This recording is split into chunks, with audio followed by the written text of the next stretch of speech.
Tonight, heated debate continues over the fate of the historic Whittemore Elementary School. Just over a month ago, the city of Conway decided to demolish it after the building was heavily damaged by a fire. Our Eric Richards joins us now live from the newsroom with details on what could happen now. Eric.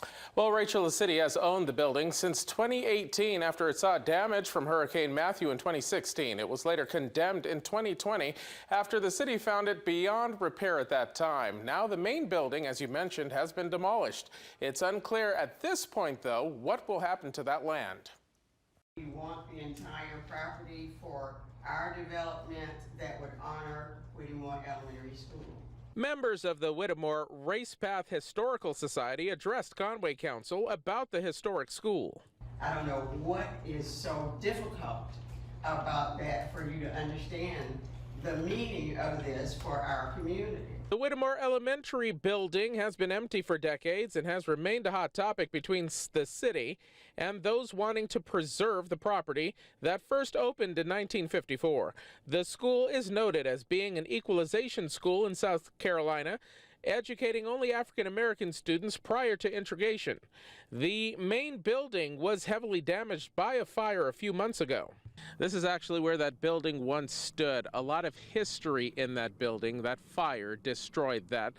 So bad, in fact, that the city had to tear it down. But now the question remains, what will happen with the property? Will it be affordable housing? Will it be a museum, a recreation center? Right now, we just don't know.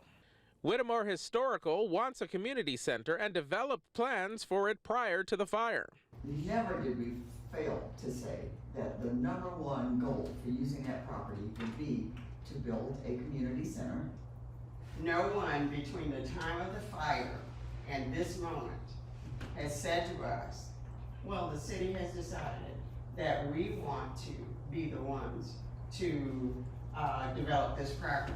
There is also some talk of a sports center. And Mayor, I agree with you. Cheryl, I agree with you in offering something that is not sports. We have an organization that submitted a proposal. I just don't think we can now negate that. Now, had that building not been damaged by that fire, it would have taken around $30 million to renovate it. At this point, though, it seems the city and Historical Society want to do what's best for the interest of the community. They just have to find a way to agree to proceed. Rachel?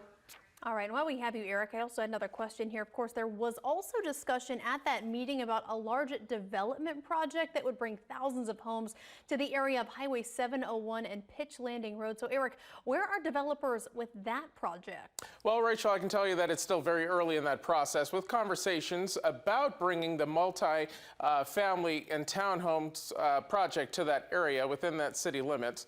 It sits on 1,700 acres, and if things go through, it'll see around 3,200 units to be built there. There's already some talk from some people against the idea, but as Councilmember William Goldfinch says, even if the proposal gets rejected by the council, it still could be picked up within Horry County. Well, we know that we live in a growing community. People are moving here every day. We can't deny that. It's going to happen, and so we may as well embrace it. And so by annexing this property and bringing it into the city of Conway, we've got our finger on it. And there is a planning committee meeting scheduled for May 4th, and that is expected to be on the agenda with an opportunity for public input. Eric, over to you.